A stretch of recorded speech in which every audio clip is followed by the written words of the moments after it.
Esse podcast é apresentado por b9.com.br.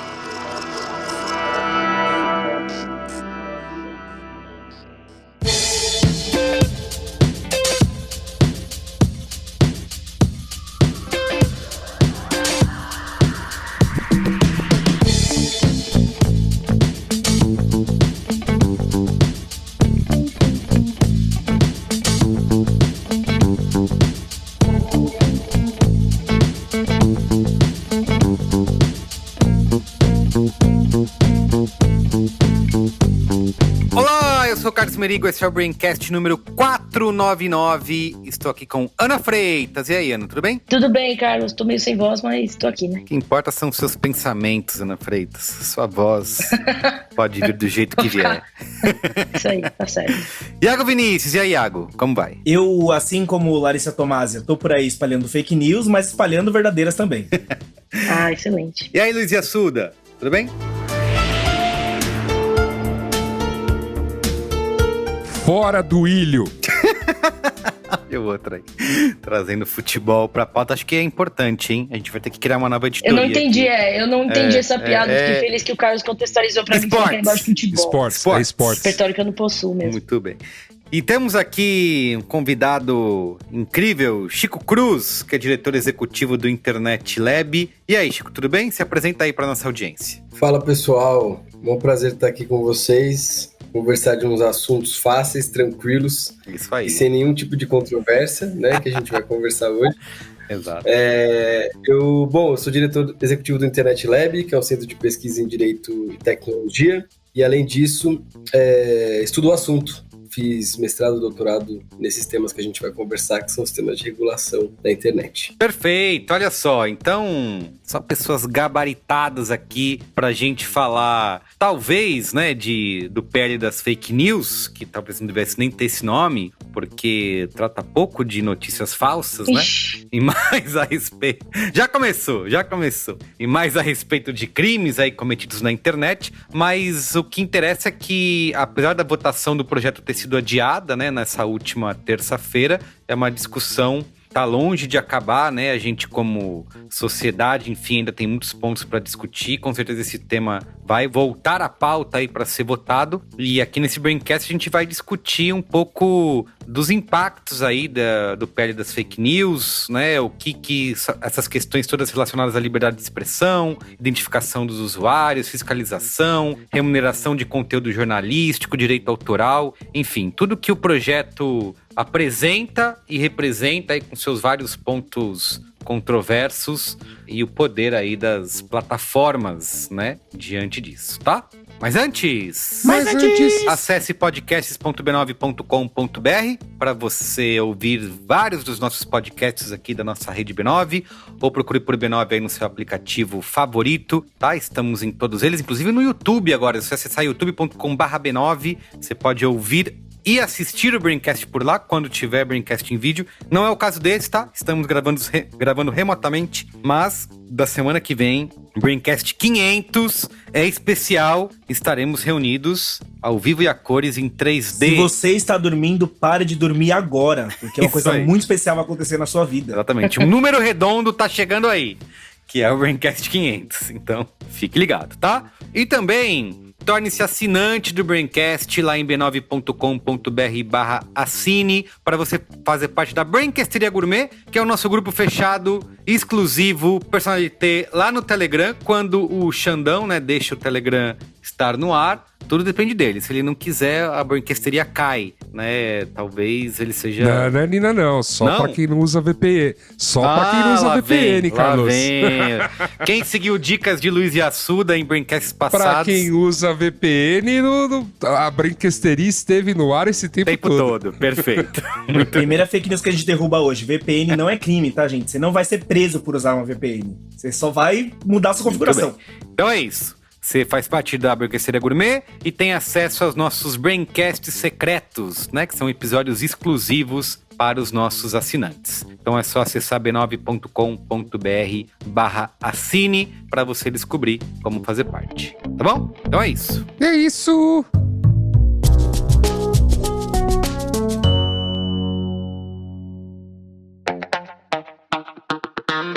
E aí, ouvintes do Braincast, hoje quero apresentar aqui para vocês um patrocinador que inova nos negócios de verdade. Tô falando da Stone. Lembra do último BBB? Que, aliás, acabou de acabar, né? A Stone foi uma das principais patrocinadoras e botou para girar com o maior prêmio da história do programa. Mas isso foi só uma parte do trabalho deles. A Stone leva tecnologia de ponta para os varejistas brasileiros, em todos os segmentos. Imagina uma integração perfeita entre maquininhas, conta empresa e softwares de gestão. A Stone oferece isso e muito mais, com taxas de venda personalizadas e conta PJ sem anuidade. É tecnologia feita no Brasil para os negócios que fazem o Brasil girar. E olha só, a Stone valoriza a tecnologia humana. E é por isso que o atendimento da Stone se destaca no mercado. Sabe quando você liga para uma empresa e fica ali pendurado no telefone, tendo que ouvir música, intermináveis gravações? Pois é, com a Stone é diferente. Você liga em apenas 5 segundos, um ser humano te atende, tá? Eu falei 5 segundos.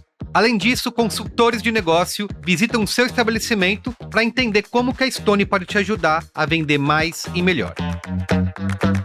Então é isso, se você gostou da ideia de impulsionar o seu negócio com a Stone, visite stone.com.br ou baixe o app e abra sua conta empresa gratuita hoje mesmo, tá? Você pode pedir a sua maquininha por lá mesmo, pelo app, e receber em até um dia útil. Stone, bota pra girar. Vamos pra pauta?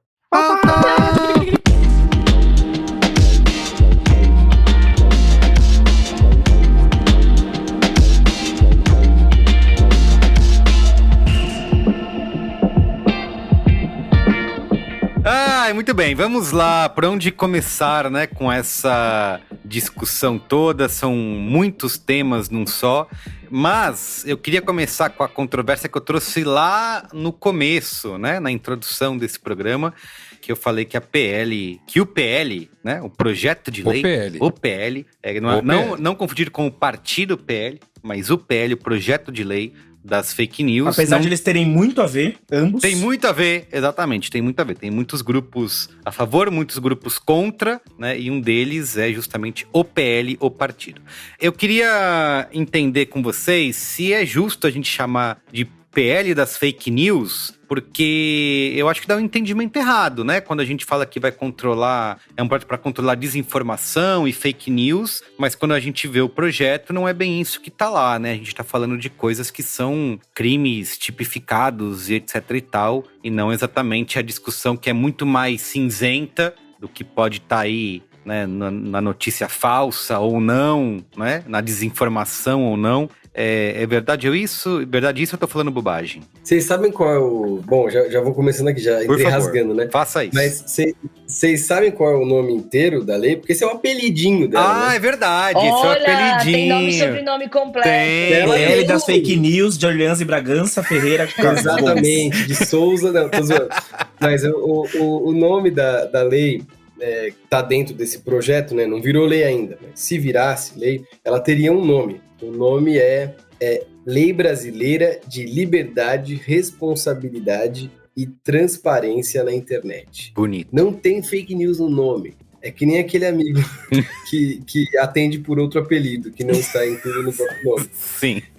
O próprio nome fake news é uma fake news, isso que é incrível, né? Não diria que é uma fake news, porque, enfim, falou sobre isso em algum momento, trouxe o assunto da desinformação em algum momento, o texto inicial tinha disposições sobre isso, vale lembrar, né, o texto inicial começou no Senado isso aí, em 2020, a gente ainda estava na pandemia, quem botou o texto para jogo foi o senador Alessandro Vieira, do Sergipe, que é um ex-delegado, e que, enfim, tinha se elegido há pouco tempo, assim, aí ele propôs essa lei, tinha desinformação lá, e o projeto foi aprovado no Senado em 2020, ainda com menções à desinformação. Ele só foi, enfim, chegar nesse projeto que a gente tem hoje discutindo, que tem muito pouca menção, na verdade não tem menções à desinformação ou a fake news explicitamente, depois que ele tramitou na Câmara, né? Então a gente está falando de um processo longo, sabe? O negócio foi mudando no caminho, mas é aquela coisa, o apelido fica, especialmente do ponto de vista jornalístico, né? É muito mais fácil botar PL das fake news do que botar PL 2630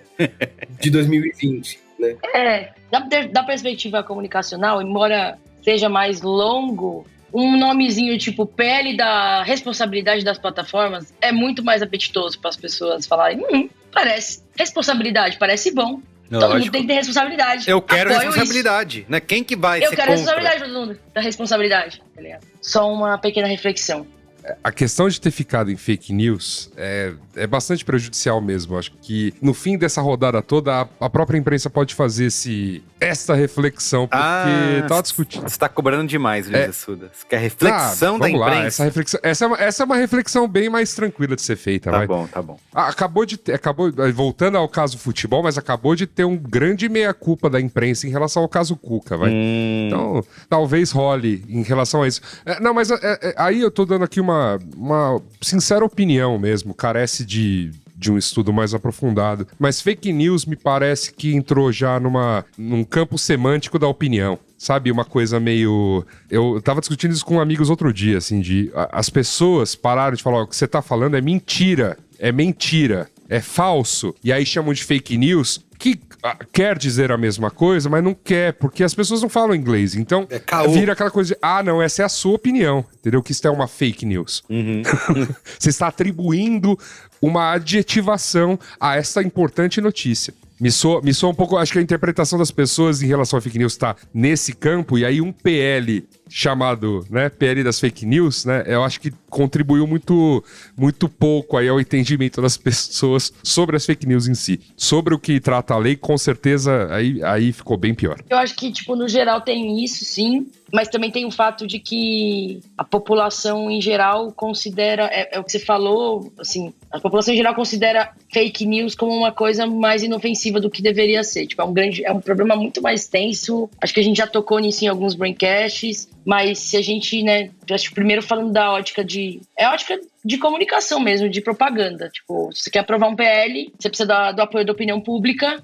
E o nome desse PL, ele tá conectado a uma coisa que as pessoas não se importam tanto assim. Acho que... E esse projeto mudou, né? Então, esse projeto tem outras características. Inclusive, eu ia pedir pro Chico falar um pouco dessas mudanças, porque até pra mim, que trabalho com isso, ficou bem difícil acompanhar, porque eu sei que o projeto ficou, tipo, principalmente nas últimas semanas, né? Parada ganhou um monte de mudança e eu nem sei mais a cara que tem o projeto, né? Tipo, não sei como é que ficou essa versão final, não sei se alguém sabe fora dali, enfim. Que nem vai ser a final, né? O Orlando Silva já deixou bem claro. Bora lá fazer um geralzão, então. Vamos. Eu só queria, Chico, antes de você entrar, só complementar esse ponto, fazer um alto jabá nosso aqui com indicação de 2 braincasts. O primeiro é o Braincast 458, que é o Braincast sobre crise da confiança. Lá, a Ana que tá aqui presente, ela faz uma distinção muito boa da diferença entre fake news e desinformação, porque fake news engloba um monte de outras coisas. Engloba informação imprecisa, engloba informação manipulada, informação verdadeira que aparece como falsa.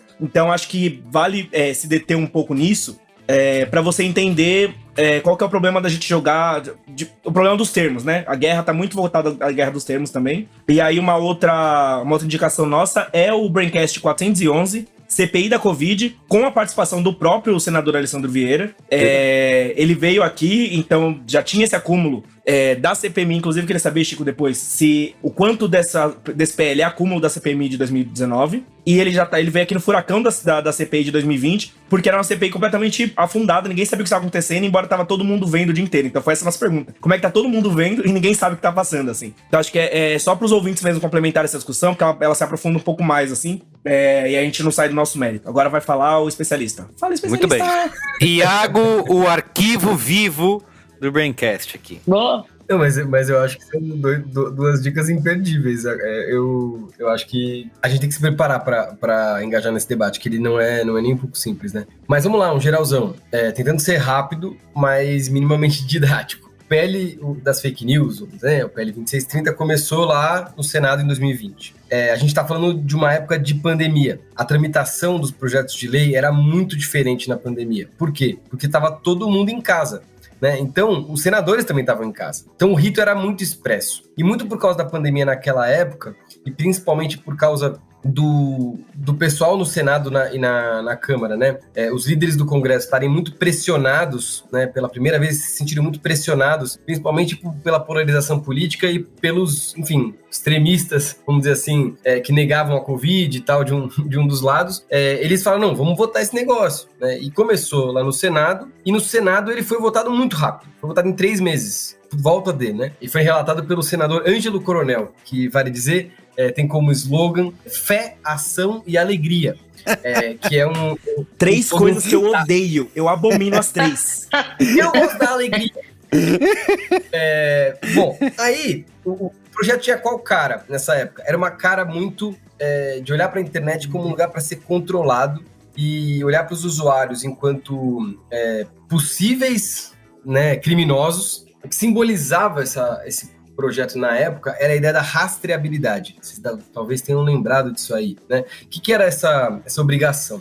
Era que todos os aplicativos de mensagem tinham que guardar um registro de todas as mensagens que a gente ia mandar. Qual era a ideia? Tentar pegar a cadeia de mensagens quando tivesse algum crime e tentar achar a primeira pessoa que mandou. Um pouco nesse fetiche de que, tipo, se você vai achar a origem da fake news, né?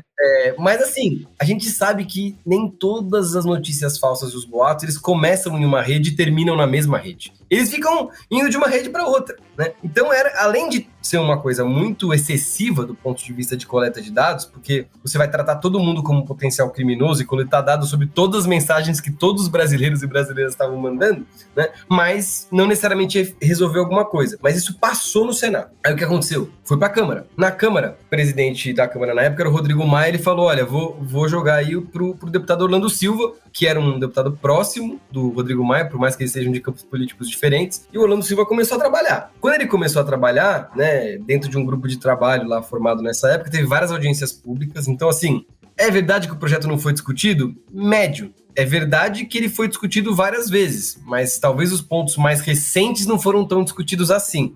Que entraram mais esse ano, por exemplo. Mas ele foi um tanto discutido. E o Orlando foi mudando o texto. E eles tentaram votar esse texto em 2022. Tentou levar a plenário. Qual era a cara desse texto que foi levado a plenário? Era uma cara muito diferente. Tratava principalmente de transparência das redes sociais. Então, o que as redes sociais fazem, por exemplo, para remover um conteúdo? Quantos conteúdos elas removeram? Elas têm moderadores, né, no Brasil para fazer essas remoções? Quais são os direitos dos usuários e das usuárias? Né? Elas podem apelar se um conteúdo é removido? Então, tinham esse conjunto de regras, tinham muito a ver com o direito das pessoas que usam as redes sociais. Tinha um crime, né, que é disseminar em massa fake news, né, fato sabidamente inverídico contra eleição e integridade física, desde que quando você dissemine, você utilize uma ferramenta por fora do provedor. Se você simplesmente mandar mensagem, não necessariamente é um problema. Mas se você usar uma chipeira, né, aquelas super disparo de mensagem. Tipo uma ferramenta de escala, né, de mensagem, disparo em escala. E nesse momento, em 2022, já tinha a remuneração de conteúdo jornalístico. A ideia do relator era assim: se o problema das fake news se resolve com mais informação, eu tenho que privilegiar o jornalismo. Então, ele atendeu um pleito dos veículos de mídia, mas isso é uma polêmica à parte, a gente fala depois. E o texto foi para ser votado também com aquela polêmica da imunidade parlamentar. Então, a extensão da imunidade parlamentar, que é um princípio da Constituição, para as redes sociais, que muita gente fala que vai dificultar que as redes moderem, né, o conteúdo dos políticos, porque, enfim, os políticos vão ter um argumento para ir para o judiciário depois e falar que as redes estavam erradas. Esse projeto tentou ser votado, mas ele não conseguiu a maioria para a urgência. Então, ele ficou na gaveta. Desde então, 4 coisas aconteceram. Aí eu vou encerrar a história. 4 coisas aconteceram. Primeira coisa, teve a eleição, que já foi bem treta. Segunda coisa, quem ganhou a eleição? O governo mudou, né? E o governo é importante para uma votação, porque o governo, né, numa votação no Congresso, porque o governo bota coisas na mesa, dá sugestões, né? Tem um peso da base. Terceira coisa, aprovou a União Europeia, né, uma lei para regular as plataformas digitais. Tem muita coisa nessa lei da União Europeia que é novidade, que não tinha exemplo ainda nessa outra versão, né, que não conseguiu ser votada. E a quarta coisa foram esses episódios graves que envolveram redes sociais recentemente. O 8 de janeiro e os ataques nas escolas. Junto a tudo isso num caldeirão, o projeto volta à tona. E ele volta à tona com outros problemas. Então, aquele texto que foi votado em 2022, teve que ser, vamos dizer assim, atualizado para os problemas de hoje em dia, com o novo governo, com o que aconteceu na eleição e com esses novos casos e com o exemplo da legislação europeia. Qual foi o ponto? O governo falou, quer saber? Vou tentar regular redes sociais depois do 8 de janeiro. O Lira, do seu lado, falou assim, tudo bem, você quer regular, regula, mas manda suas sugestões pro processo que tá aqui. Não vai sair regulando sozinho, senão você vai pisar no meu pé, né? Porque a função do legislativo é legislar. Aí o governo falou, tudo bem, beleza, vou mandar as minhas sugestões. Ficou trabalhando essas sugestões de janeiro até o final de março. Dia 30 de março, mandou as sugestões para Orlando Silva. Essas sugestões do governo é a parte nova. É aí que entrou um monte de novidade. Coisa de direito autoral, tal do dever de cuidado, que a gente pode conversar aqui. E aí o relator, como qualquer relator, teve que pegar essas sugestões e filtrar e ver o que dá para ser aprovado com os votos que existem lá. E o Congresso não é exatamente um Congresso super de esquerda, como o relator Orlando Silva. É um Congresso que vai para um outro lado. Então, tem esse termômetro aí que ele que está fazendo. É isso. Essa é a história, vamos dizer assim, crash course do PL. Muito bem, mas a gente tem, né, Chico, duas opiniões, como sempre, né? Tudo que a gente tem feito no Brasil nos últimos tempos é isso, tem faltado um pouco do meio termo e da zona cinzenta, né? Vamos usar a palavra proibida, polarização, que é, tem gente que acredita que a nossa... Você que está em casa, toma um shot agora, tá? Exato, toma um shot. Que é o drinking game aqui. Polarização. Muitas pessoas falam que nosso projeto de lei é um dos mais modernos do mundo, inspirado nas propostas da Alemanha, né, e nas propostas europeias de regulação das redes. E o outro lado diz que, na verdade, isso é uma tentativa de censura, que o governo quer criar o Ministério da Verdade e que quer controlar o que as pessoas falam, e que os versículos bíblicos vão ser proibidos das redes sociais. É isso? É uma coisa ou outra? Eu acho que a gente tá descobrindo, né? Olhando pro projeto, vendo que cada um gosta, mas eu não acho que é nem uma coisa nem outra. Não Muito acho bem. que é o melhor projeto de lei do mundo, porque assim, nem a Europa tem confiança de que o que eles estão fazendo vai funcionar. Tipo, tá todo mundo testando. Tipo, ninguém tem resposta pronta pra isso. Mas também chamar de PL da censura é um absurdo. Sim. É um absurdo, porque tem ponto problemático, tem ponto a ser discutido. Claro que tem, né? Mas assim, eu acho que chamar de PL da censura até tenta deslocar o debate de um lugar que ele tem que ficar, que é, a gente precisa discutir regulação dessas plataformas. Até elas mesmas dizem que querem ser reguladas. Então, não dá pra... Não, toda regulação é ruim. Tipo, vamos tirar isso da frente, né? E aí, tirando isso da frente e falando, vamos regular seriamente, então a gente discute no detalhe, né? Não é um projeto fácil de ler, porque é um tema árido. Então, assim, eu acho que muita gente que tá olhando e postando os artigos na internet faz meio que entrando numa bolha que nunca entrou também. Porque até se... Assim, gente, só pra exemplificar, eu fui estudar a lei europeia ano passado, que foi aprovada. Eu demorei uns meses pra entender. Na moral, eu estudo esse assunto faz um tempo.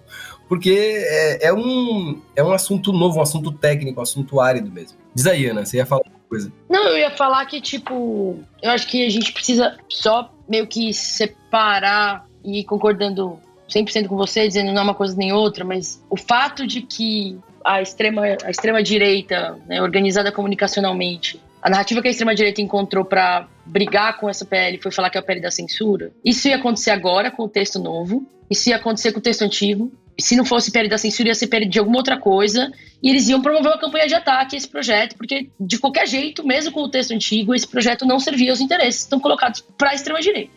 Então, acho que tipo, meio que saber que os caras vão encontrar um ângulo, e aí, frequentemente, esse ângulo vai ser amparado por notícia falsa, tipo, vão proibir versículo da Bíblia, por exemplo, para fazer ataque, tá dado. E aí eu acho que tem uma outra parada que acho que é muito importante enfatizar, tipo, eu tava falando antes da gente começar a gravar, né, eu conheço o Chico há muitos anos, desde a época que eu cobria tecnologia no Estadão, faz mais de 10 anos, uma época que a internet era muito mais ingênua, que a gente tinha uma visão muito mais positiva e otimista, né, da internet como um veículo de promoção de democracia, de promoção de igualdade de direitos, né, e as coisas mudaram muito desde então, mas pra mim, assim, eu não me via, por exemplo, há 10, 12 anos num contexto em que eu ia falar, eu acho que plataformas de redes sociais, plataformas digitais são de regulação. Acho que hoje a gente tem outro contexto. A gente tem um contexto em que, de fato, a gente tá vendo no mundo os produtos que essas plataformas desenvolvem,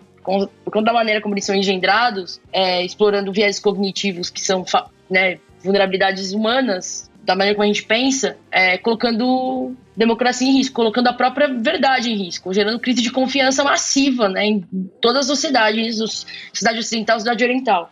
Então, eu não vejo outro caminho se não discutir a regulação. E aí, pra mim, quando você falou assim, as próprias plataformas querem ser reguladas. E aí, tipo, e mais, o próprio desequilíbrio de poder que as plataformas demonstraram ter, fazendo uma campanha contra a PL, pra mim já demonstra a necessidade de regulação das plataformas.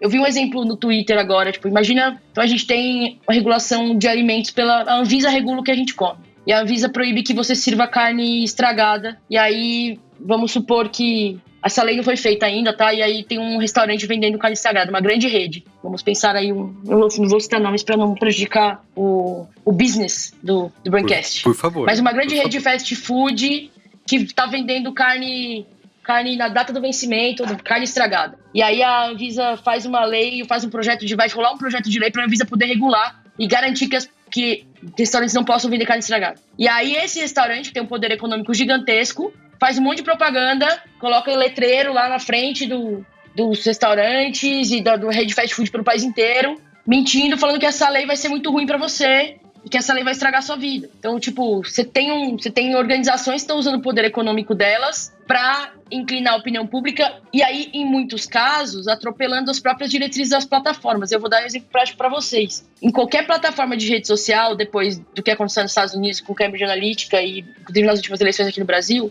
se você faz um anúncio e esse anúncio tem qualquer conotação política, não precisa ser para um candidato, mas está defendendo uma pauta política, você tem que assinalar, esse anúncio, né? ele precisa estar sinalizado devidamente. Uhum. Em alguns casos, os anúncios que essas plataformas fizeram, inclusive entre plataformas, tipo, sei lá, o Google anunciando na Meta, a Meta anunciando no Google, enfim, não foram devidamente sinalizados, o que significa que você não tem a transparência para ver quanto dinheiro foi investido, em alguns casos. Em outros casos, os anúncios foram sinalizados, mas assim, para mim, essa discussão é mega complexa, porque ela envolve o direito das pessoas à privacidade, por um lado, mas direito à privacidade não significa direito das pessoas de cometer crimes livremente. E cometer crimes não é assim, você não comete só na vida offline, né? Dá pra você cometer crime e conspirar digitalmente. E a gente precisa encontrar meios, investigar essas coisas e achar culpados quando esses crimes são cometidos usando meios digitais. Sabe? Assim, eu sei que eu tô levando a discussão para um lugar menos de lei, tá ligado? E eu sei que, assim, é fácil falar isso, o difícil é pensar, né, uma lei que faça isso, mas, no fim das contas, a gente tá, como sociedade, caminhando cada vez mais para discussões muito mais complexas quando a gente tá falando de regulação de tecnologia, tá ligado?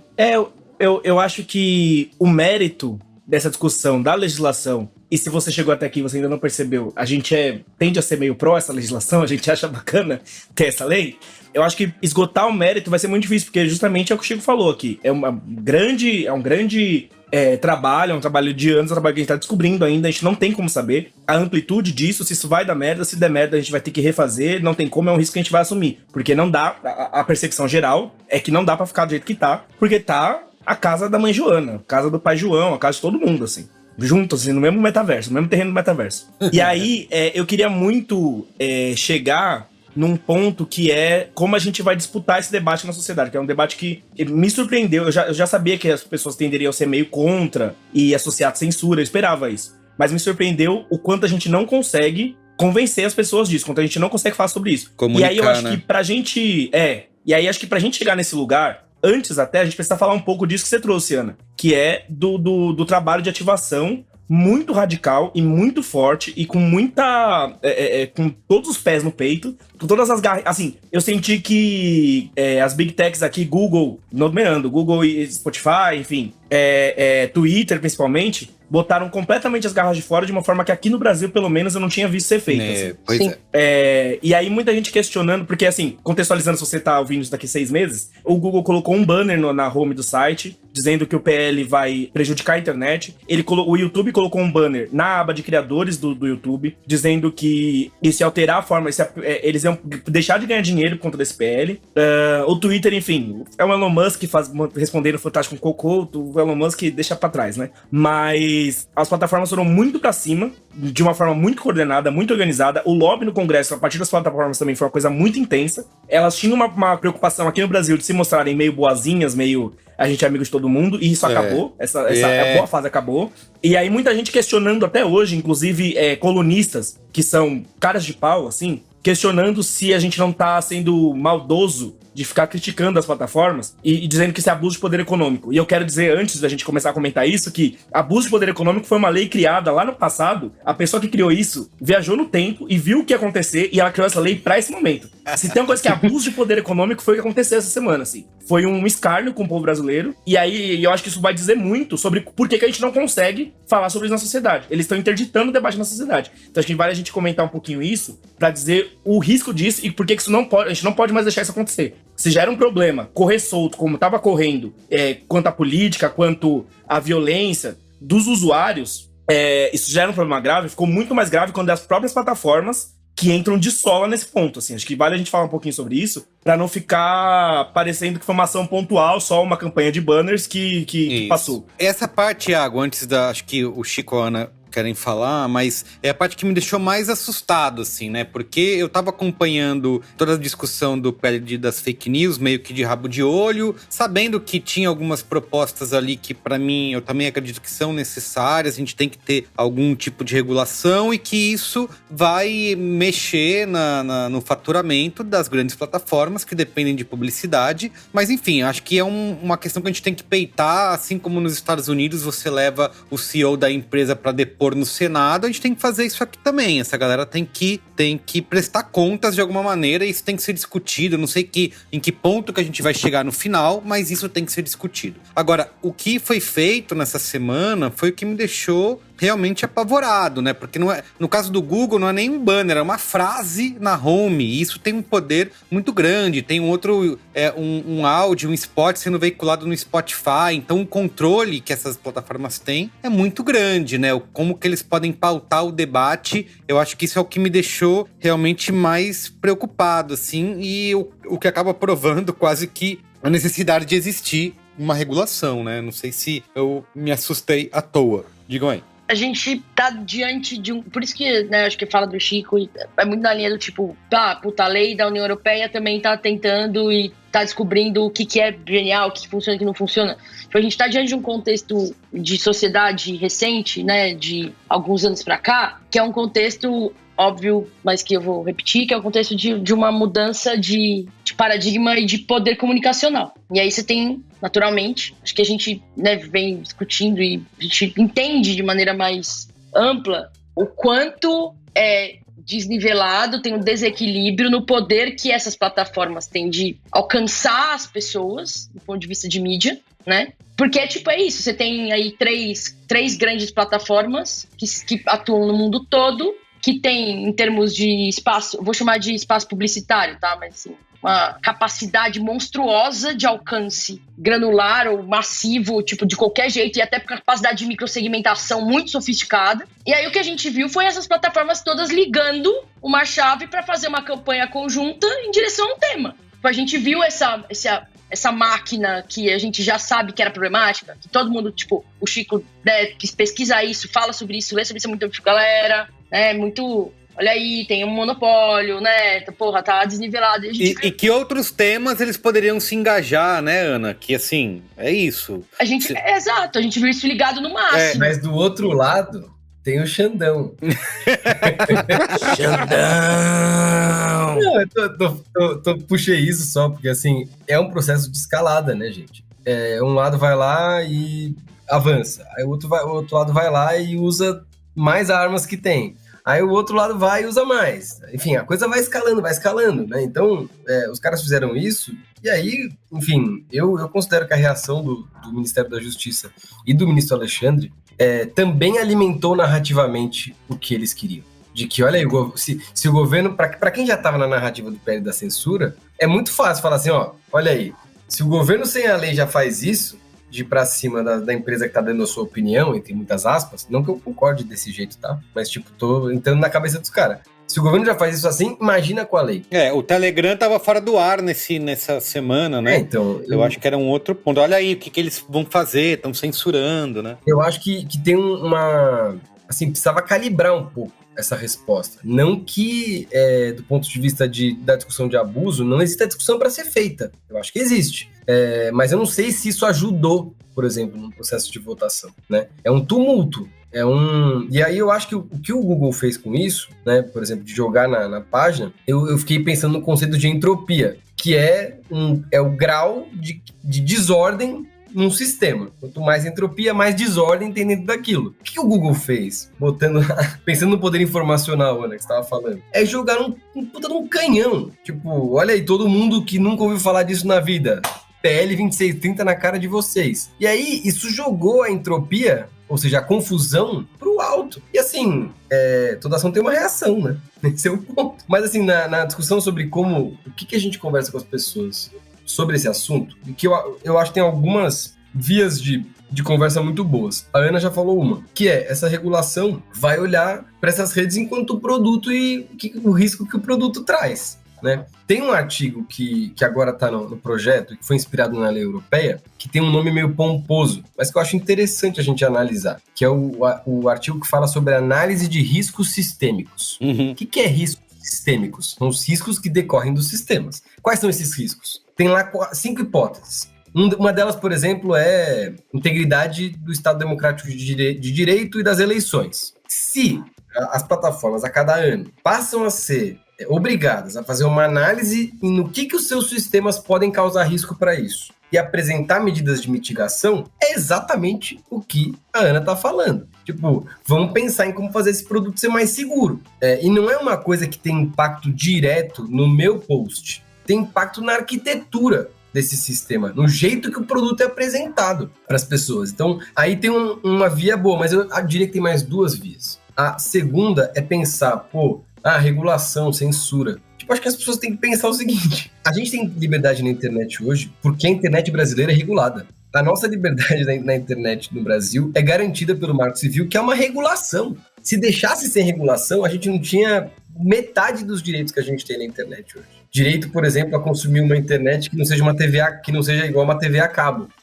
Então, daí já tem um ponto. Tipo, toda vez não, regulação é censura. Não é toda regulação não é censura, não. Porque você não teria internet que você tem do jeitinho que você gosta se não existisse essa regulação.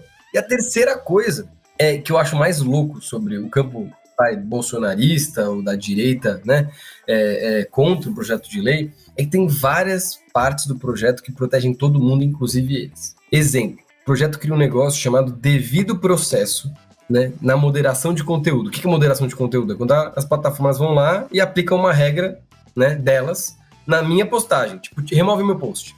Esse devido processo que o projeto cria é me garantir para mim que eu vou saber porque a plataforma está removendo, eu vou ter direito de apelar contra essa decisão, eu vou ter direitos a saber exatamente quais são todas as cláusulas e a remoção, né, do contrato e a remoção precisa estar dentro disso.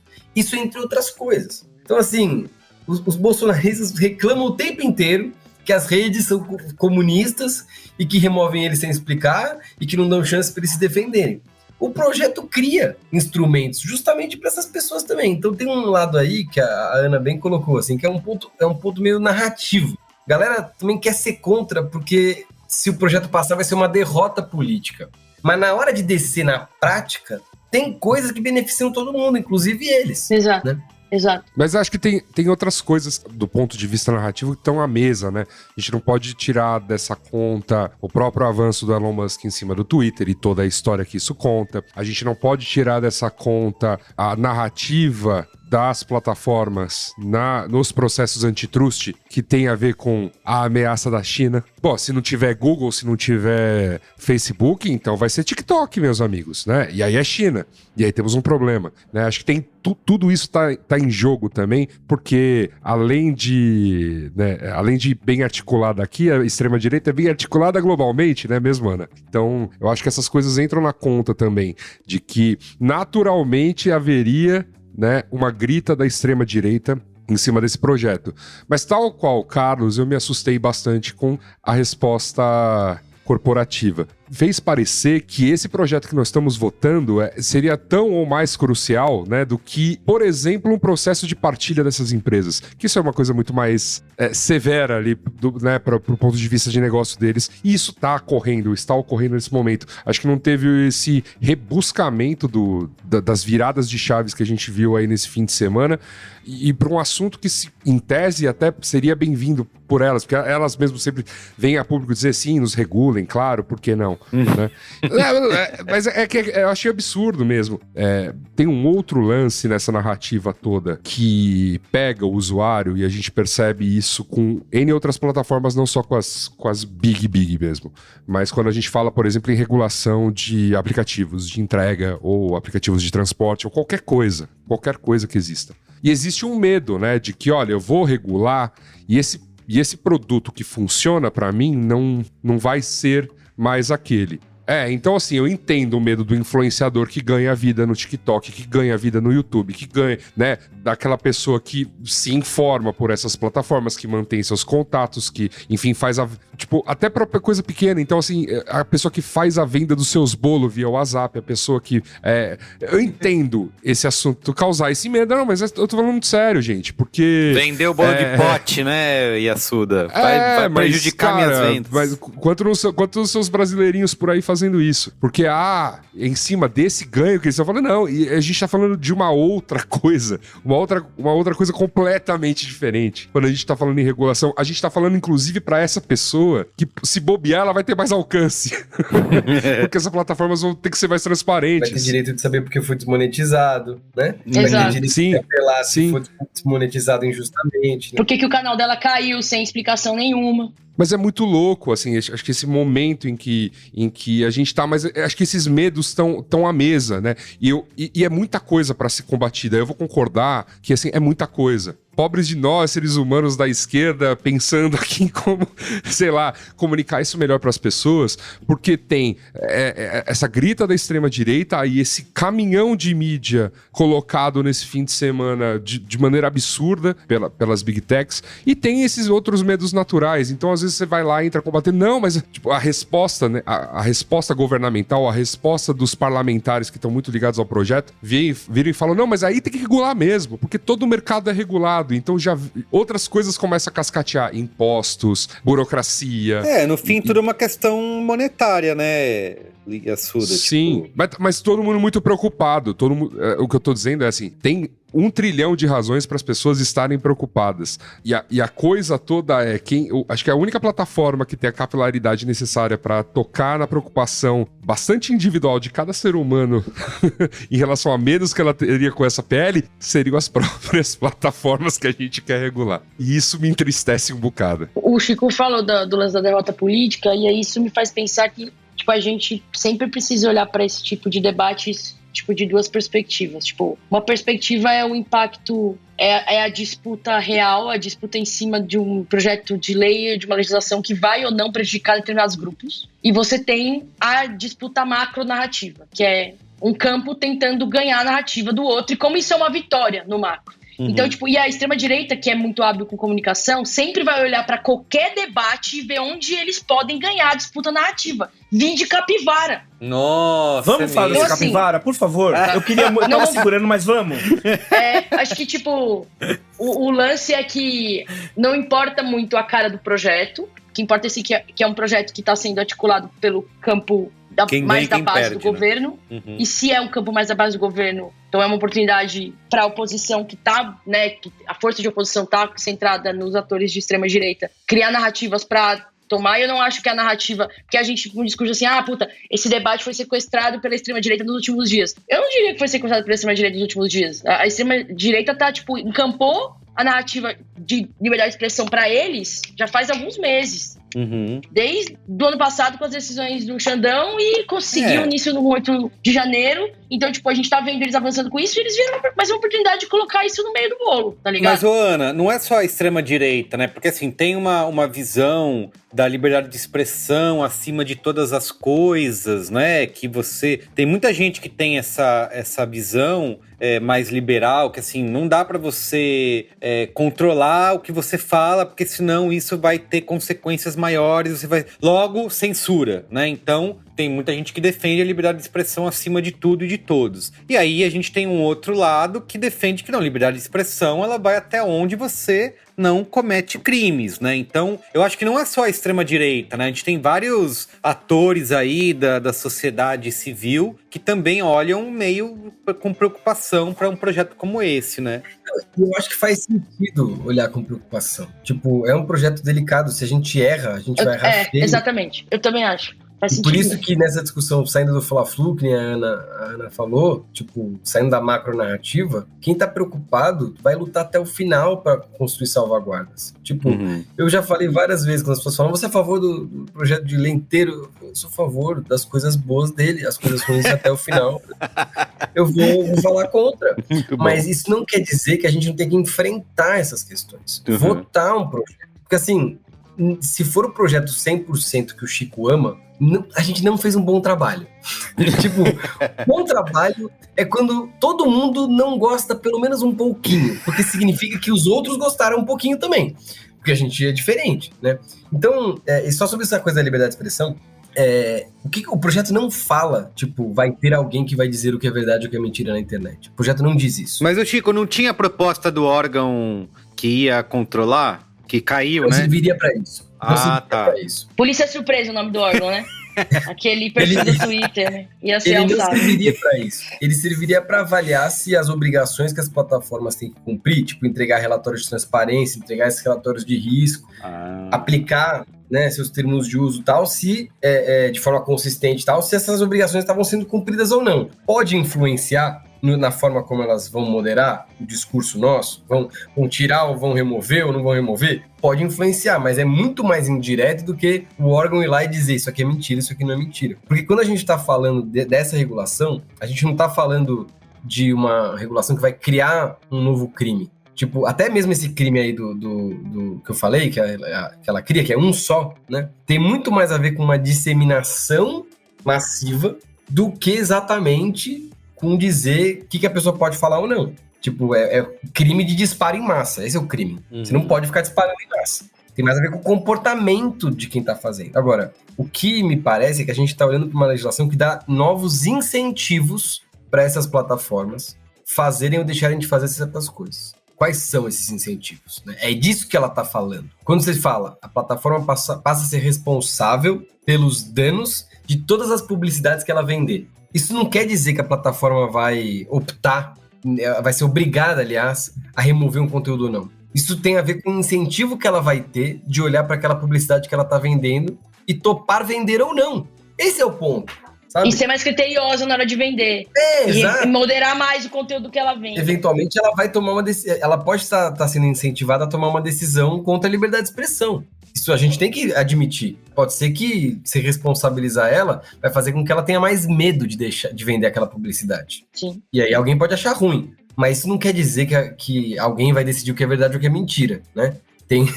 Pra chegar aí tem um caminho ainda, né? Isso que o Chico falou, por exemplo, o próprio YouTube, quando você vai subir um vídeo lá, eles perguntam várias coisas que você tem que ticar pra dizer, tem conteúdo sensível, tem conteúdo político, tem não sei o quê, tem arma, tem coisa pra criança, não. Você já tem que fazer um pré... Né? Tudo bem que você pode mentir, dizer não tem nada disso e mandar pra eles, mas eu acho que é uma etapa aí que deve ajudar a plataforma a fazer esse tipo de controle e ficar de olho no conteúdo, né? Diga aí, Ana. Eu ia falar que, tipo, acho que é importante a gente definir esse episódio da perspectiva da disputa política, né? Do caráter mesmo do projeto e da disputa de narrativa mais macro, porque... Eu acho que esse episódio é também um importante aprendizado e que o governo tem enfrentado sistematicamente com o alerta de um monte de organização da sociedade civil e um monte de especialista sobre a importância da comunicação para conseguir empurrar pautas importantes, para conseguir fazer com que o debate público seja bem informado sobre as questões que o governo quer passar, saca? Eu acho que um dado que é importante é que algumas semanas, eu não vou, infelizmente aqui o meu dado importante é pela metade em termos de fonte, tá? Mas é como a gente na Quid bebe de muito relatório, faz mais ou menos um mês que a gente viu um relatório que eu não lembro de quem era, e é um relatório, olhou para opinião das pessoas sobre regulação de plataforma, e que mostrava que mais de 3/4 da população concordava com a afirmação: as plataformas não estão nem aí para o bem-estar dos usuários. Esse dado, da perspectiva comunicacional, ele é muito importante. Tipo, se a gente olha olha para isso e fala, pô, então o governo precisa fazer uma campanha para que a opinião pública entenda a necessidade, né, de discutir, votar esse projeto vá para frente. Você já tem por onde trabalhar. Tipo, as pessoas já entendem que as plataformas não têm que ser reguladas. Se você deixa o debate ir para outros lugares, se você deixa o debate ir para um outro campo, que é o campo da censura, que nem é verdade, porque, tipo, o que a extrema-direita faz ela tira o debate de onde ela pode perder e leva para o campo onde ela ganha. É sempre isso. Então, tipo, ela muda o nome. Por que é o debate da censura? Por que é o PL da censura? Porque aí eu mudo pra onde eu ganho. Em fake news eu perco. Eu sou muito ruim. Eu faço fake news pra caralho. Se a disputa for debate da PL das fake news, eu perco. Então eu tenho que mudar o nome do PL. Então, acho que também tem um outro olhar, e esse olhar é um olhar de comunicação macro pro governo, que é uma necessidade no Brasil, mas em outros lugares do mundo, que é entender que esse tipo de... Isso a gente tá vendo esse ano com várias coisas, tá? Tipo, já veio...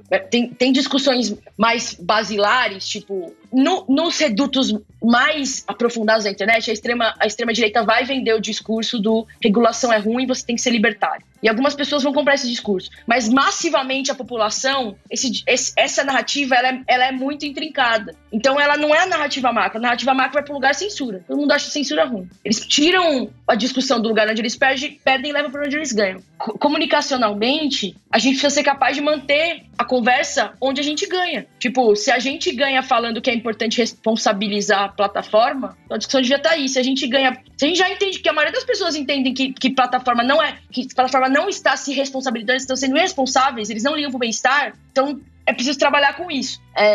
E aí é um debate, tipo, que a gente, né, é outro Braincast, mas eu acho que tem duas perspectivas aí. A perspectiva dessa lei mesmo, e da importância dela e dos detalhes dela, mas a perspectiva de que, tipo, pra ótica do que tá acontecendo no Brasil nos últimos anos, é muito importante pra extrema-direita ganhar mais uma. E aí eles vão entender como ganhar mais uma. Até porque é a primeira votação importante de um tema treta do novo governo, né? Isso. É verdade. Deveria ser mais fácil a gente entender o campo onde a gente ganha, porque esse campo ele anda cada vez mais restrito. Então é muito difícil a gente achar um ponto que a gente ganha. Então a gente só vai ter um. Mira nele e vai, assim. Tô muito... Vou dar um puxão de orelha pra ninguém agora, mas tô muito decepcionado mesmo com a forma como, primeiro, os políticos, depois os agentes da sociedade e depois a bolha progressista tratou todo esse tema, assim. Quando o Deltan Dallagnol, que é uma pessoa que chegou hoje no rolê da disputa política de verdade, chegou e falou, olha, o PL vai censurar 8 versículos da Bíblia. E aí vem perfil progressista falando, veja os versículos da Bíblia que Dallagnol falou que vai ser censurado. Assim, a gente tá com um problema muito grave, assim, muito sério, de falta de coordenação, falta de comunicação.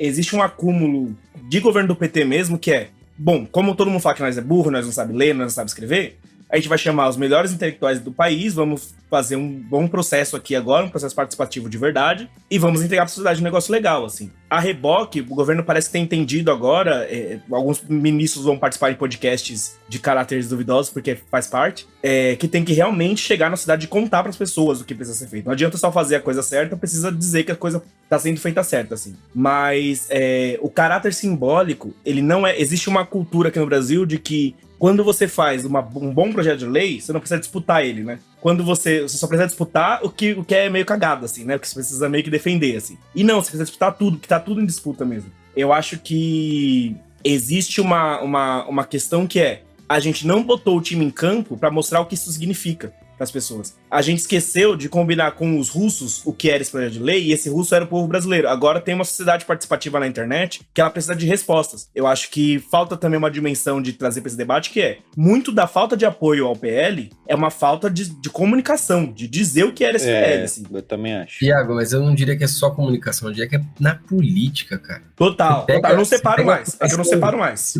Você pega a votação da urgência, ou mesmo a votação agora, é o Orlando Silva contra a Rapa. Ninguém sabe o que tá escrito.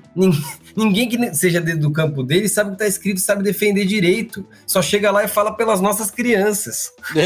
Tipo, isso é uma vergonha. Eu acho que isso mostra como, do ponto de vista de apoio político mesmo, tá faltando. Tudo bem, o Orlando Silva é um excelente do ponto de vista técnico, assim, tipo, é um monstro, um cara que tá lá há muito tempo, é um cara que relatou projetos mega importantes, relatou a Lei Geral de Proteção de Dados, Lei das Migrações, tipo, é um cara monstro do Congresso, não é um novato. Mas, tipo, não dá pra botar pro Orlando e beleza, você contra 50. É ele contra Bia Kicis, o Nicolas Ferreira, o Deltan Dallagnol, sabe?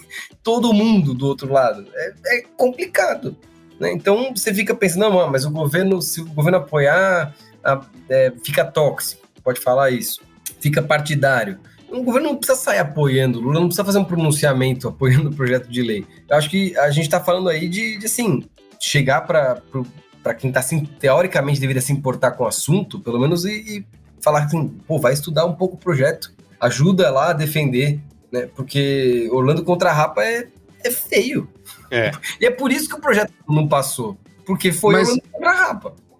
Mas me parece aqui, aí entrando em outros méritos também, desculpa, né, a gente alongar um pouco nesse ponto. Tem muita narrativa em campo. Acho que saindo um pouco do maniqueísmo, do só existir aí extrema-direita e o seu grande projeto de acabar com tudo, existe a direita. E existe uma direita que obviamente não tá sorrindo com um governo PT novamente. E de repente pode ter comprado uma brecha aí. Eu acho que assim, como essa história foi mal contada, e eu acho que pelo bom resumo que você deu da tramitação desse PL, houve inclusões e uma urgência votada de uma maneira rápida, né? Então, esse processo das inclusões do governo que foram feitas de janeiro até praticamente agora e a votação da urgência, talvez realmente não tenham dado a oportunidade de, por exemplo, a direita que come com garfo e faca mesmo, a direita que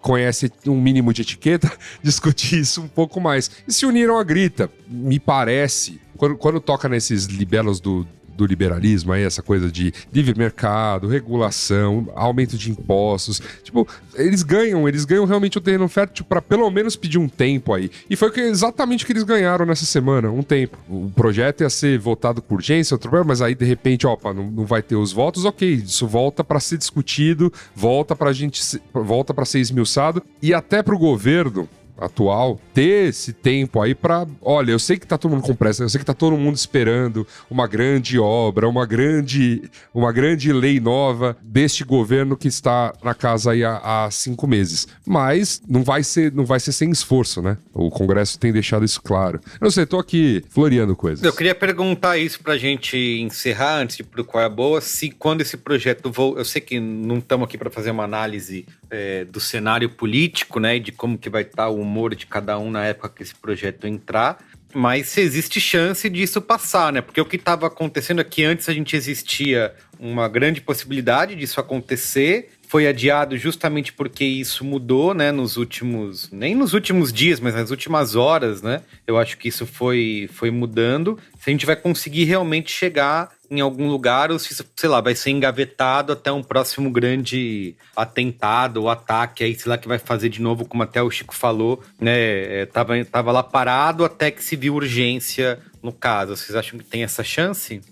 Eu acho que o tema não vai embora.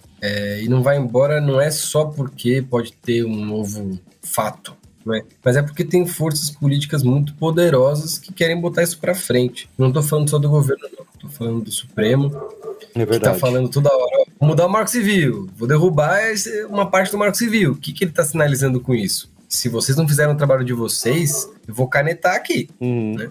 Então, Supremo e grupos de mídia, né?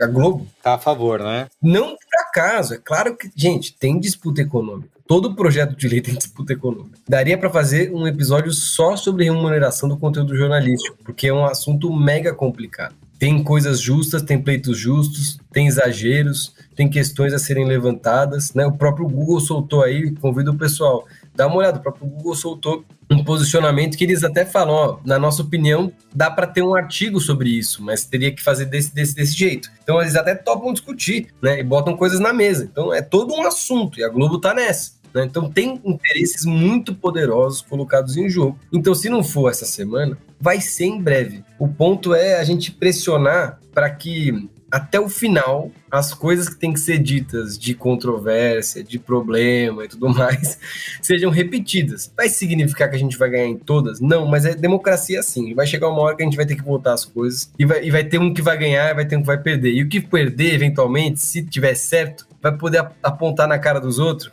e falar assim, viu como eu tava certo? Então, assim, é um pouco isso. Assim, eu acho que tem apetite para votar, mas vai ter que ir atrás dos votos. E isso significa, né, o Orlando ir atrás dos votos, né, o relator, Orlando Silva ir atrás dos votos, significa que ele vai ter que fazer concessões. Alguém vai ter que, né, mudar o voto, falar assim, ó, eu era contra, agora sou a favor. Por quê? Porque ele mudou isso e aquilo. É política, né, gente? É isso, é assim que faz, negociando. Eu consultei aqui minhas fontes em off do governo. Se você for uma fonte em off, me manda uma DM, também adoro consultar. A orientação bateu lá na mesa do presida e ele falou, bom, não tinha nada a ver com isso, mas vocês me botaram nesse negócio. E a orientação é, cara, vamos pra porrada agora, vamos pra luta. Se a gente perder a disputa, vamos combater direito. E assim, vamos disputar, assim, precisa ser trazido esse assunto pra sociedade. A sociedade precisa discutir isso. Mesmo que a gente não ganhe, mas vamos pra luta agora. Então vai ter uma movimentação no sentido de defender o assunto, de discutir o tema. Daqui pra frente, eu espero que isso não morra, como tudo tende a morrer, dependendo da pauta econômica nesse governo. Mas tem essa vontade, porque é isso. Eu não tinha nada a ver com isso, agora que eu tenho, eu não posso perder também. Então, tem essa disputa daqui pra frente, a gente pode esperar um pouquinho mais de debate sobre esse assunto. Eu espero que amadureça. Debate é sempre bom, gente. Debate é sempre bom. Isso aí. A parte importante é isso. Que, assim, que bom que a gente tá podendo voltar a debater. Ainda que aos poucos. Debater coisas importantes, né, Luiz Assuda? Sabe, a gente aqui não tá debatendo Golden Shower. Se cloroquina faz bem, se faz bem ou faz mal mesmo, sabe? Pelo amor de Deus. Então é isso, vamos pro Qual é a Boa? Qual é a boa?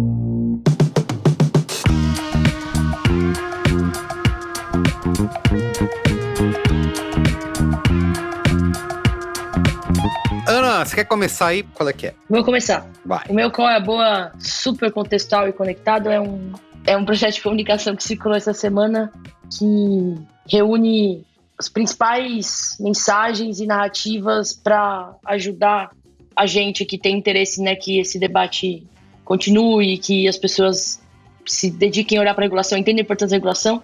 Então, esse projeto reúne as principais narrativas que tendem a convencer essas pessoas que a regulação é importante. Eles realizaram 6 grupos de discussão online, com pessoas que não são muito interessadas em nem conversa sobre política, tem diferentes religiões e configurações de lares, todas moradoras de São Paulo, e grupos compostos por mães de crianças e adolescentes em idade escolar, e grupos com jovens que estudam no ensino médio. E aí eles ouviram esses grupos e entenderam quais eram as maneiras mais interessantes de dialogar com as pessoas, com o público em geral, sobre regulação das plataformas. E tem um guia sobre isso no site. O site é comofalarssobre.com. Então, para além de, ensinar a gente a debater, de fato, essa parada com quem a gente acha que é importante, eu também acho que ajuda um pouco a gente mesmo a entender a importância, né, os ângulos de importância da regulação, sabe? Então, fica aí a recomendação. É um sitezinho bem direto, bem didático. Esse é o meu Qual é a Boa. Da hora. Muito bem. Eu vou nessa. Vai nessa? Tá bom. Valeu, gente. Beijo. Obrigada. Valeu, beijo. Tchau. Muito bem, vou dar o meu Qual é a Boa aqui rapidamente. Eu quero indicar um aplicativo que já é antigo, mas eu acabei de conhecer há algumas semanas, que é o Daily Art, que ele tem para iOS e Android, e é um aplicativo que todos os dias envia uma notificação para você com uma obra de arte, né? Com uma pintura, uma escultura. Aí ele mostra ali a imagem e traz um descritivo do que é e vai te ajudando a conhecer um pouco mais daquela obra. Ele tem até um negocinho bastante legal que é Estou com Sorte, que você pode clicar e ele exibe uma outra obra de arte que já foi publicada em outra data. Então, diariamente ele vai te apresentando ali o contexto, explicando em detalhes, seja um quadro, sei lá, uma escultura, enfim, o que tiver. E eu acho tão legal, fiquei tão fissurado que eu acabei pagando pela versão Pro, porque eles até fizeram uma chantagem, dizendo que agora, a partir do dia 10 de maio, eu acho, eles vão ter um esquema de assinatura. E aí, como eu não quero mais nada de assinatura na minha vida, eu paguei lá, eu acho que era R$11, alguma coisa assim, R$20, para poder ter o aplicativo sem propaganda pro resto da vida. Então, eu fiz isso e achei válido, né? Ajudar aí o desenvolvedor independente. Então, para quem não conhece ainda, como era o meu caso, o Daily Art está disponível para Android e iOS. Recomendo. Quem que é e agora? O Luiz Assuda? Não, vamos deixar o convidado, que isso. Ah, então vai lá, Chico. Você tem qual é a boa aí para nossa audiência? Temos. Boa, Bom, eu poderia fazer o jabá do Internet Lab, mas eu não vou fazer isso. Tem que Só vou falar fazer. o site. Não, mas faça. Vai fazer sim. Faça não tem sim, essa opção de pode não fazer. O fazer, não. jabá do Internet Lab acessem aí, Internet Lab. Internet Lab, tudo junto, LAB no final. É o centro de pesquisa que eu dirijo e lá tem muitas coisas sobre esses assuntos que a gente falou. Mas eu queria também mandar um negócio mais divertido para além do meu trabalho. Eu queria indicar como advogado a melhor série de direito que tem, e que tem muitas coisas de regulação da internet. Ah, é? Que é a maravilhosa série The Good Wife. Ah, The Good Wife. Preconceito com essa série, porque ela tem um pouco de novelinha, tem que largar o preconceito, aprender como é que funciona o mundo jurídico com personagens absolutamente emocionantes. Então eu recomendo aí a série The Good Wife, que já acabou. Então assim, a pessoa sabe que são 7 temporadas, ou 8, não sei. Que tem início, meio e fim, né? Exato, e muita emoção, tá? Muito bem. Perfeito. Quer você, Luiz Assuda? Será que eu quero? Ou não sabe? Tô ainda pesquisando aqui, vai lá, Iago. Vai lá, Iago Vinícius, vai você. Bom, gente, o documentário Dilema das Redes, brincadeira. Muito bom. Não, eu essa semana eu tô sofrendo aí de uma pressão que é muito real, que eu só ouvia dizer e ela existe mesmo, que é, cara, você grava o podcast da semana, você não vai ter qual é a boa toda semana, porque você não consome tanto conteúdo assim. No semana seguinte. E, Iago Vinícius, você, aliás, tem trazido qual é a boas que são conectados com combos, né? 3 pontos, sei lá, tá sendo uma epopeia os seus qual é a boa, então você tá realmente pressionado. Não, meu qual é a boa vai com storytelling ainda, tá? Não é porque Boa, eu não tenho que eu não vou arranjar. Fiquei um pouquinho correndo atrás aí. E aí a minha dica é que vocês estudem. De verdade, do fundo do meu coração, assim.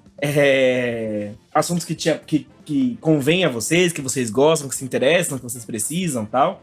Mas é muito bom você se conectar com alguma coisa, você ter algum programa pra cumprir, você tá exercitando sua cabeça a fazer coisas, né? Porque ficar no Twitter e ficar lendo manchete não é ler jornal, e ler jornal não é estudar. Então é importante estar sempre estudando, viu, gente? Senão o cérebro atrofia. Não é só o seu musculinho que atrofia. E aí, na editoria, cursos que comprei e nunca mais olhei, resolvi olhar um agora que eu paguei um precinho um pouquinho a mais, mas que vale a pena porque é um pool de cursos. Existe essa escola que eu sou obcecado, assim, com eles. Eu acho muito legal, assim, o que eles fazem. Já trouxe o Braincast algumas vezes. Que é a Escola Perestroika, que é uma escola de educação para negócios, educação corporativa, educação de carreira, mas uma proposta um pouquinho menos preto no branco, assim. Então, foram os primeiros disruptivos. Foram os primeiros que disruptaram. Então não é tão, sabe, aquela coisa etérea que você não sabe o que está fazendo. É verdade. São objetos mais definidos, mas você consegue ter um projeto um pouco mais moderno. Eles fizeram um kitzão dos cursos online que ele tem, com um combão e tal. Todo mês muda de nome, então não vou dar o nome, mas entra lá na rede do Perestroika, que eles fazem esse combo ainda. E aí, assim, é um curso de PPT, um curso de Excel, para tipo, você apresentar para o seu chefe, um curso de oratória, um curso de, sabe, são vários cursos de instrumentalizações, aquelas coisas que ninguém te conta, assim. E que logo vai ser dominada pelas redes sociais. O senhor Luiz Assuda tá bem empenhado nisso. Então é bom você aprender antes da inteligência artificial saber, porque aí você vai dominar a inteligência artificial, você vai pautar a inteligência artificial, você vai disputar a inteligência artificial. E assim, estudar é um direito, né? É uma coisa que você pode fazer, assim. Você se respeita um pouco mais, você se identifica um pouco mais. Então não é só pra você melhorar no seu trabalho, assim, e nem é pra você melhorar como ser humano, mas é pra você entender que você pode pegar um assunto que você não sabe e passar a saber. Então estude, no geral, mas façam os cursos da Perestroika, esse grande blocão aí de cursos, um pacotão bem bacana. Acho que são ferramentas que não se ensinam em faculdade e tal, que as pessoas vão aprendendo na marra. Então é bom ter alguém que facilita pra você e deixa bonitinho pra você chutar pro gol. Muito bem, demais. Vai lá, Luiz Assuda, finaliza aí. Bom, finalizando aqui, meu povo, eu acho que em temas relacionados a tudo que discutimos, né? A gente sempre fala muito sobre a inevitabilidade das grandes das gigantes da tecnologia. E acho que aproveito o momento para justamente falar um mundo bem melhor, fora de todas elas. Falo com propriedade. E queria aproveitar aqui esse momento para enaltecer, por exemplo, projetos, né, de grupos ou de desenvolvedores malucos que largam tudo no GitHub, open source, para puro deleite dos internautas com algum grau de instrução, ou às vezes não, ou às vezes fazem a coisa muito mastigadinha. Eu sempre sou, apesar dos problemas recentes e apesar de uma série de coisas entusiastas de muita coisa que a Mozilla bota no mercado, porque apesar de aberto, não é difícil. Qualquer ser humano que acesse a internet e baixe um Chrome consegue baixar um Firefox e a partir daí ter acesso a uma série de serviços um pouquinho menos problemáticos, né? Ou sei lá, para questão de buscas, ainda que seja uma empresa, ainda que esteja mirando, que não tenha exatamente tudo livre e aberto, mas você tem iniciativas como o DuckDuckGo para fazer buscas e valem a pena serem enaltecidas nesse momento, né? Mas eu tô muito feliz mesmo é que esses agrupamentos são empresas, claro, são organizações que deixam seus produtos em código aberto. Aí vai lá uns malucos, pegam produtos deles que já é bom e deixam ainda melhor. Essa semana fui surpreendido, por exemplo, meu segundo navegador favorito, um dos meus navegadores de celular, que é o Fennec F-Droid, disponível na loja F-Droid. Ele é uma retorcida, uma mexida do Firefox para torná-lo ainda mais seguro, privativo, menos invasivo, com recursos muito mais fáceis de você tocar e, limpe todos os meus cookies, eu não quero, quero que minha navegação comece toda do zero aqui. Faz isso de uma maneira super gostosinha. Essa semana eles colocaram um botãozinho ali que eu achei mágico, caros meninos. É o botãozinho da escada de 12 pés. Abriu um linkzinho ali. Opa, uma notícia, aí você clica, pum, ela aparece numa leitura super agradável aos olhos, dizendo quanto tempo você vai demorar para ler. E nesse momento que a gente vai ter que ler muito para se informar a respeito de tantas leis e de tantas mudanças nesse projeto de lei importante que discutimos nesse programa, nada como um parceiro como esse para sua leitura. Minha dica é sempre um mundo bem melhor fora do GAFA. Das Big Techs. Das Big Techs. E no caso muito específico... Agora é Gama, né? Agora é Gama. Gama. É verdade. E Gama, né? Porque a gente tem que sempre botar a Microsoft na conta também, patrocina o podcast aí que a gente fala bem de vocês, viu? A gente não é nada contra vocês, a gente adora o dinheiro de vocês principalmente. Gente, de qualquer maneira, assim, é que tem uns projetos open source que são muito apaixonantes, gente. Eu tô aqui e continuo gravando as coisas, né? Agora virei usuário de Linux, sou mega apoiador, as pessoas deveriam tudo partir pra Nextcloud mesmo, que é bem mais legal que Google Drive e afins. Porém, contudo, entretanto, eu sei que é muito mais prático, né? Esse tipo de serviço. Agora, pra você baixar um navegador no seu celular, pra você baixar um navegador no seu computador, não te custa nada. E esses projetos, ou trocar mesmo o seu buscador, né? Colocar ali na barrinha, em vez de procurar no Google, quero procurar num outro serviço que respeita um pouquinho mais a minha privacidade? Ou por que não? Por que não, né? São dicas rápidas, mas eu tô realmente apaixonado por esse projeto retorcido do Firefox disponível para Android chamado Fennec F-Droid. Que navegador maravilhoso! E agora com esse botãozinho que vai me possibilitar fazer muitas leituras na semana a respeito do PL 2630. O PL que nós vamos nomear como ele aqui para ele ter um nome mais chamativo. Da responsabilidade eu gostei. PL da responsabilidade das plataformas, é isso aí. O PL do tio Ben, né? Isso. Com grandes poderes. É esse, bem grandes responsabilidades. Muito bem, antes da gente encerrar, eu tenho aqui um momento Faustão, que eu encontrei aqui. Estou nesse momento aqui no Rio de Janeiro para o Web Summit Rio.